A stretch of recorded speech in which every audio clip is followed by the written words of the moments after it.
नमस्कार दोस्तों, स्वागत है आप सभी का हमारे चैनल रीडिंग ब्रेन में। आज की वीडियो में हम देखेंगे क्लास 10th का एक क्वेश्चन। अगर आपने बेसिक मैथ लिया है तो आपके पेपर में ये क्वेश्चन ज़रूर आएगा।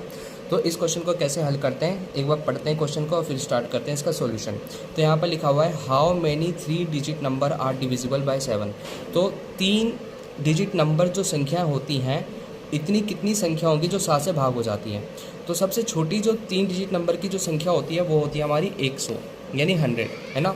और लास्ट जो होती है सबसे छोटी है संख्या 100 जो 3 डिजिट नंबर की है, और जो सबसे बड़ी होती है वो कौन सी हो जाएगी हमारी 999। तो 100 से लेकर 999 के अंदर ऐसी कितनी संख्या है जो 7 से भाग हो जाती है। लेकिन अगर बात करें इस क्वेश्चन को सोल्व करने के लिए, तो 100 एकदम परफेक्ट नंबर नहीं है, छोटी संख्या जो 7 से भाग हो जाती है। तो यहाँ पर हम क्या लिखें, सबसे छोटी संख्या जो 7 से भाग हो जाती है वो होती है हमारी 105, है ना। 105 का अगर आप 7 से भाग करके देखना, ये ज़रूर भाग हो जाएगा। तो यानी कि हम ये कहेंगे कि 3 डिजिट नंबर की सबसे छोटी संख्या 105 हो जाती है जो 7 से भाग होती है। अगली कौन सी हो जाएगी, अगली हो जाएगी हमारी 112, और उसके बाद अगली कौन सी हो जाएगी 119। तो बस कुछ नहीं करना है, 105 में 7 जोड़ना 112, 112 में 7 जोड़ना 119।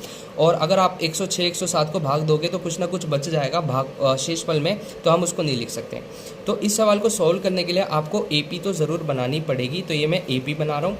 तो 105, 112, 119 और लास्ट की जो संख्या होती है 999 को अगर आप 7 से भाग करके देखना तो ये भाग नहीं होगा। तो ऐसी कौन सी संख्या जो 7 से भाग हो जाती है सबसे बड़ी, तो वो होती है 994, ठीक है। तो ये बन गया हमारा एपी बनने के बाद आपको एक फॉर्मूला याद करना है, ठीक है।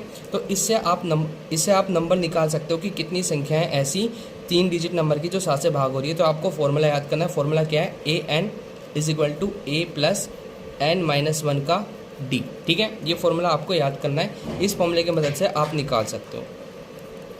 तो अब आगे स्टार्ट करते हैं। अब आप सबसे पहले ये जानिए कि AN क्या होता है, A क्या होता है, ये सब क्या होता है, ठीक है।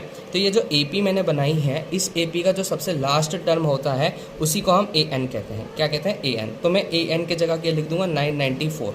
994 लिखने के बाद जो सबसे आगे लिखा रहता है, सबसे आगे इस AP में क्या है 105। तो सबसे आगे जो लिखा रहता है उसे फर्स्ट टर्म कहते हैं, और उसी फर्स्ट टर्म को A कहा जाता है, यानी A हो जाएगा हमारा 105। और फिर उसके बाद आप देखो यहाँ पर इन्होंने पूछा कि 105 से लेकर 994 के अंदर ऐसी कितनी संख्या हैं जो भाग हो रही हैं 7 से। ऐसी कितनी संख्या का मतलब हो जाएगा नंबर। तो नंबर यानी n। तो n हमें फाइंड करना है, इसलिए n को एज इट इज लिखेंगे और कुछ नहीं करेंगे, और 1 को तो ऐसे ही डाल देंगे। अब यहाँ पर बात करते हैं ये d क्या है। d का मतलब होता है कॉमन डिफरेंस। d का मतलब होता है कॉमन डिफरेंस। और कॉमन डिफरेंस कैसे निकाला जाता है, A2 - A1। मैंने अभी आपको बताया फर्स्ट टर्म कौन सी हो जाएगी, सबसे आगे वाली। ये पॉइंट नहीं है, ये खाली 10 है। तो सबसे आगे वाला हो जाएगा हमारा A1, और जो पीछे हो जाएगा उसका A2, और ये लास्ट वाला हो जाएगा A3।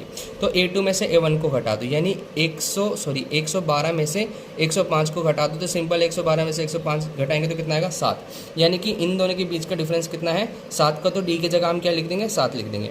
इतना करने के बाद हम लिखेंगे 994, और ये जो प्लस का 105 है उधर जाके क्या हो जाएगा, माइनस का 105। तो यहाँ पर हम लिखेंगे माइनस का 105, और यहाँ पर क्या आ जाएगा n-1 × 7। अब इतना करने के बाद हम 994 में से 105 को घटाएंगे। तो इसको घटा के देख लेना, तो आंसर आएगा 889। 889 करने के बाद यहाँ पर हम इसको दोबारा लिख लेते हैं n-1 × 7। ये जो 7 है ये इसके साथ मल्टीप्लाई कर रहा है, 889 के पास जाके क्या करेगा, डिवाइड करेगा। तो 889 के पास जाके डिवाइड करेगा, और यहाँ पर हम लिख देंगे n-1। अब इसको इसे भाग करके देखना। तो अगर आपको कोई परेशानी तो मैं भाग करके दिखा देता हूँ। तो यहाँ पर हम लिखेंगे 7 × 7। 8 में से 7 जाएंगे तो कितना बचेगा, 1। फिर यहाँ लिखेंगे 8 × 7 = 14। तो 8 में से 4 जाएंगे तो कितना बचेगा, 4। फिर इस 9 को नीचे उतारेंगे तो कितना आएगा, 49, और 7 7 कितना हो गया, 49, यानी ये कट गया। तो यानी कि 7 को 889 से डिवाइड करेंगे तो कितना आएगा, 127। तो 127 लिखेंगे। 127 लिखने के बाद यहाँ पर इसको दोबारा उतार लेते हैं n-1। इतना करने के बाद आपको क्या करना है, ये 127 लिखना है, और माइनस का 1 उधर जाके क्या हो जाएगा, प्लस का 1, और यहाँ लिखेंगे n। 127 में 1 जोड़ेंगे तो कितना आएगा, 128, और यहाँ पर आ जाएगा n। यानी कि 105 में से लेकर 994 तक इनके बीच में जो संख्याएं जो 7 से भाग करनी है वो टोटल निकल के आएंगी 128। तो इस तरह से आप इसको सोल्व कर सकते थे। अगर आपको वीडियो पसंद आई तो वीडियो को लाइक करना, चैनल को सब्सक्राइब करना। इस चैनल पे मैं आपको बेसिक मैथ से लेकर 10th 11th 12th की मैथ सिखाऊंगा। तो वीडियो को पसंद आए तो वीडियो को लाइक करना और चैनल को सब्सक्राइब करना।